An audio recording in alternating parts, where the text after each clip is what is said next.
27 नवंबर 1952 पश्चिम बंगाल का न्यू जलपाईगुड़ी। अपरेश लाहिड़ी की पत्नी वासुरी लाहिड़ी ने एक बेटे को जन्म दिया। नाम रखा अलोकेश। चूँकि अल्पेश लाहिड़ी और बासुरी लाहिड़ी दोनों ही क्लासिकल सिंगर थे और मशहूर सिंगर थे, तो आंखें खोलते ही एक संगीतमय माहौल ने अलोकेश का स्वागत किया। माता पिता प्यार से अपने बेटे को बप्पी कहते थे। चूँकि बप्पी के माता पिता दोनों ही संगीत जगत का बड़ा नाम थे और उस ज़माने में कलकत्ता में म्यूज़िक इंडस्ट्री में इनके माता पिता की बड़ी हैसियत थी, तो स्टार्स से मिलने का मौका इन्हें कम उम्र से ही हासिल होने लगा। महानतम स्वर्गीय लता मंगेशकर जी के परिवार से इनके माता पिता के बड़े ही मधुर संबंध थे। बप्पी जब संगीत इंडस्ट्री में आए तो वो खुद भी लता मंगेशकर जी को अपनी सरस्वती माँ कहते थे। बप्पी दा जब 4 साल के हुए तो पहली दफ़ा इन्होंने तबला बजाना शुरू किया था। हालांकि तबला बजाने की इनकी ट्रेनिंग इनके 1 साल पहले से ही शुरू हो चुकी थी। गुरु पंडित समता प्रसाद जी से इन्होंने तबला वादन की शिक्षा लेनी शुरू की थी। बप्पी दा की उम्र महज 11 साल थी जब इन्होंने एक ऐसी धुन बनाई जो इनके पिता को बहुत पसंद आई। इस तरह छोटी सी उम्र में ही ये तय हो गया था कि आगे चलकर ये संगीत की दुनिया का बड़ा नाम बनेंगे, और हुआ भी ठीक ऐसे ही। संगीत में बप्पी दा इतने ज़्यादा व्यस्त थे कि ये स्कूली पढ़ाई ज़्यादा नहीं कर सके। महज 11वीं क्लास तक पढ़ाई करने के बाद इन्होंने स्कूल जाना छोड़ दिया। साल 1969 में जब बप्पी दा की उम्र महज 17 साल थी, तब बंगाली फिल्म दादू से इनके करियर का आगाज़ हो गया। पहली दफ़ा इसी फिल्म में इन्होंने संगीत दिया था और फिर इसी के बाद इन्होंने बॉम्बे जाने की तैयारियां शुरू कर दी।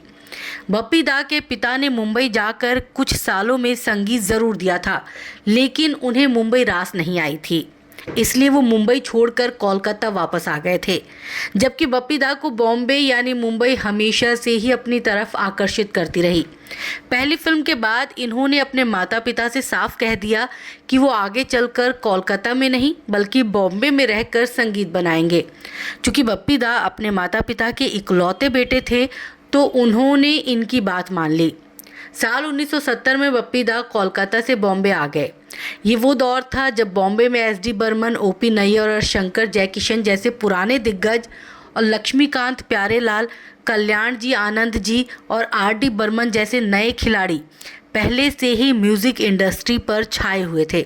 इतने बड़े लोगों के बीच खुद को स्थापित करना कोई आसान काम नहीं था।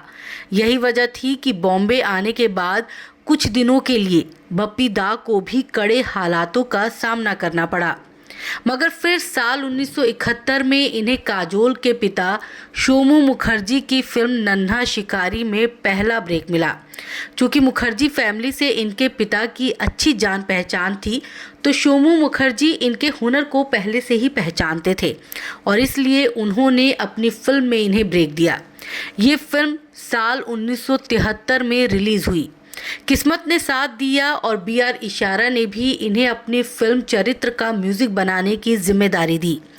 चरित्र परवीन बॉबी की पहली फिल्म थी। चरित्र के बाद इन्होंने बाजार बंद करो नाम की फिल्म का म्यूज़िक बनाया।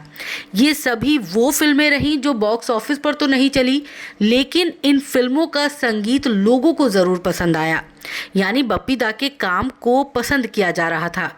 बप्पी दा के संगीत करियर की एक बेहद सधी हुई शुरुआत हो चुकी थी, लेकिन अभी तक बप्पी दा वो सिक्सर नहीं लगा पाए थे जो इन्हें एकदम से म्यूज़िक इंडस्ट्री के टॉप प्लेयर्स में शुमार करा दे। वो सिक्सर मारने का मौका इन्हें मिला नासिर हुसैन और ताहिर हुसैन की एक फिल्म से। बप्पी दा का बनाया एक गीत ताहिर हुसैन ने कहीं सुन लिया। उन्हें उस गीत की कंपोजिशन बड़ी पसंद आई। उस ज़माने में ताहिर हुसैन की लगभग हर फिल्म का म्यूज़िक पंचम दा ही तैयार करते थे, लेकिन अपनी अपकमिंग फिल्म मदहोश का बैकग्राउंड म्यूज़िक ताहिर हुसैन इस नए लड़के से कंपोज कराने का विचार करने लगे।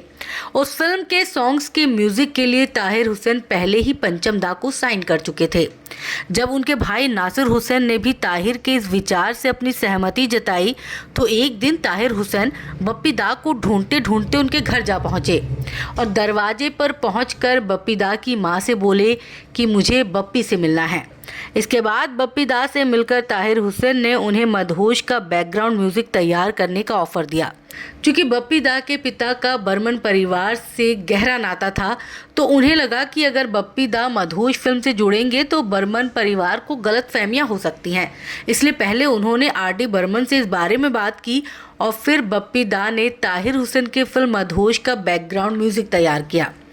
बप्पी दा का काम ताहिर हुसैन साहब को इतना पसंद आया कि उन्होंने अपनी अगली फिल्म जख्मी के म्यूज़िक के लिए बप्पी दा को ही साइन कर लिया और सही मायनों में ताहिर हुसैन की इसी फिल्म से बप्पी दा ने सफलता की सीढ़ियां चढ़ना शुरू किया। जख्मी के सारे गीत सुपरहिट साबित हुए और आखिरकार बप्पी दा ने वो सिक्सर लगा ही दिया जिसके लिए वो सही बॉल का इंतज़ार कर रहे थे। इसके बाद तो बप्पी दा ने बैक टू बैक कई सिक्सर लगाए। चलते चलते और आपकी खातिर फिल्मों में इनका म्यूज़िक फिर से हिट साबित हुआ और बप्पी दा की गाड़ी चल निकली। फिल्म शराबी के गीत चार यार में तो बप्पी दा ने अमिताभ बच्चन से भी गाना गवा दिया।